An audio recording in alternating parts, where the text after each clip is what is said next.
नमस्कार। आज के इस एक्सप्लेनर में आपका बहुत बहुत स्वागत है। अगर आपका सपना मेडिकल फील्ड में, वो भी एक प्रतिष्ठित सरकारी संस्थान में अपना करियर बनाने का है, तो समझ लीजिए आज की ये जानकारी आपके लिए ही है। जी हाँ, आज हम बात कर रहे हैं एम्स राजकोट की सीनियर रेजिडेंट भर्ती 2026 के बारे में। हमने सीधे ऑफिशियल नोटिफिकेशन से सारी काम की बातें निकाली हैं ताकि आपको कोई कंफ्यूजन ना रहे। तो चलिए बिना किसी देरी के सीधे मुद्दे पर आते हैं और देखते हैं कि इस शानदार मौके में क्या क्या है। देखिए, आज के हमारे इस एक्सप्लेनर के अहम पड़ाव कुछ इस तरह होंगे।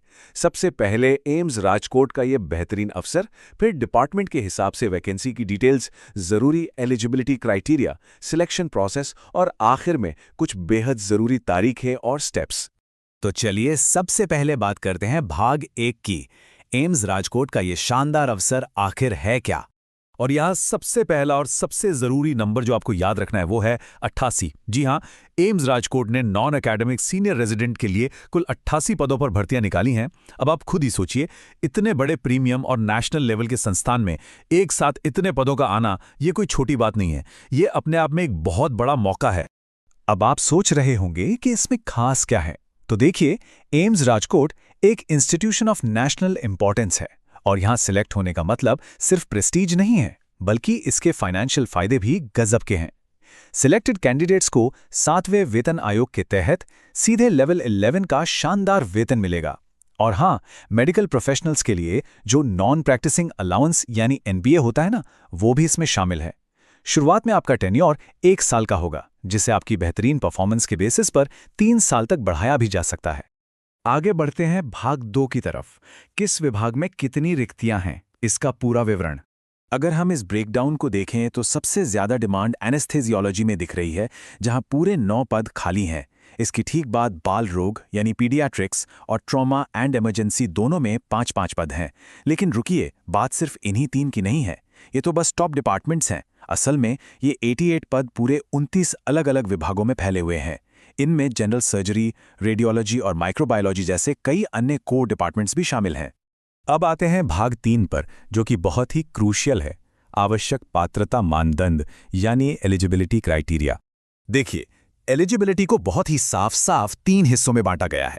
अगर आप मेडिकल पदों के लिए अप्लाई कर रहे हैं, तो आपके पास किसी रिकॉग्नाइज्ड इंस्टीट्यूट से अपनी स्पेशलिटी में एमडी, एमएस, डीएनबी या एमसीएच की डिग्री होनी ही चाहिए। वहीं नॉन मेडिकल पदों के लिए पीएचडी के साथ एमएससी होना जरूरी है।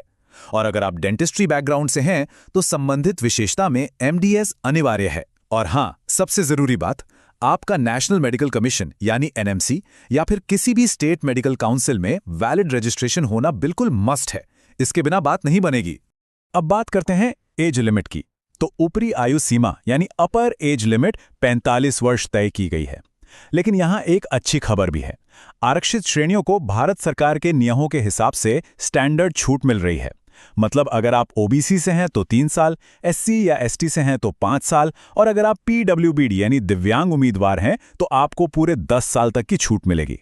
चलिए अब एप्लीकेशन फीस के गणित को समझ लेते हैं। ये एकदम ट्रांसपेरेंट है। जनरल, ओबीसी और ईडब्ल्यूएस कैटेगरी के लिए ये फीस 1180 रुपये रखी गई है, जिसमें जीएसटी भी इंक्लूडेड है। और ध्यान रहे, ये नॉन रिफंडेबल है। लेकिन दूसरी तरफ एक बहुत बड़ी राहत भी है। अगर आप एससी, एसटी, पीडब्ल्यूबीडी कैटेगरी से आते हैं या फिर आप एक महिला उम्मीदवार हैं, तो आपके लिए ये एप्लीकेशन पूरी तरह से फ्री है। जी हाँ, शून्य शुल्क। अब रुख करते हैं भाग 4 का। आखिर ये चयन प्रक्रिया यानी सिलेक्शन प्रोसेस काम कैसे करेगा। यहाँ जो डिस्ट्रीब्यूशन है तो बहुत ही स्ट्रेट फॉरवर्ड है। आपके सिलेक्शन का पूरा 80% दारोमदार आपकी लिखित परीक्षा यानी रिटन टेस्ट पर होगा। इसमें आपसे 40 मल्टीपल चॉइस क्वेश्चन पूछे जाएंगे, बाकी बचा 20% हिस्सा आपके इंटरव्यू से तय होगा। तो इसका सीधा सा मतलब क्या हुआ? यही कि आपका रिटन टेस्ट ही आपके लिए गेम चेंजर साबित होने वाला है। लेकिन ठहरिए, रिटन टेस्ट को लेकर एक बहुत ही सख्त वार्निंग है जिस पर आपको गौर करना चाहिए।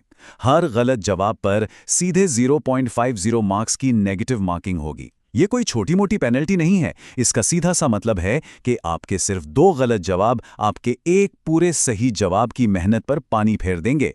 इसलिए तुक्केबाजी बिल्कुल नहीं चलेगी। एग्जाम में एक्यूरेसी ही आपको बचाएगी। अब आते हैं हमारे आखिरी और सबसे जरूरी हिस्से पर, भाग 5, महत्वपूर्ण तिथियां और आवेदन के चरण। देखिए, सारा ज्ञान एक तरफ और ये तारीखें एक तरफ।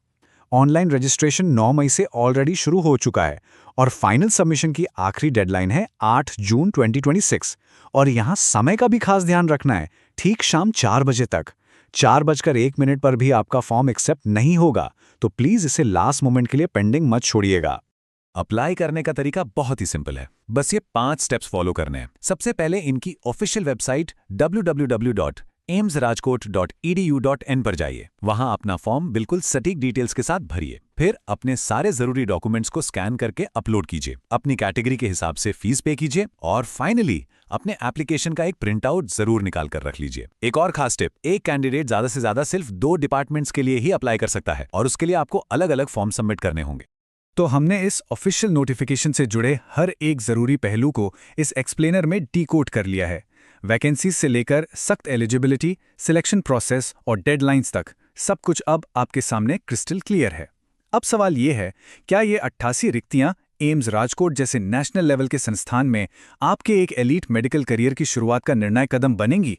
मौका बड़ा है और थोड़ी सी सही तैयारी आपकी पूरी दिशा बदल सकती है। पूरा नोटिफिकेशन लिंक डिस्क्रिप्शन में उपलब्ध है।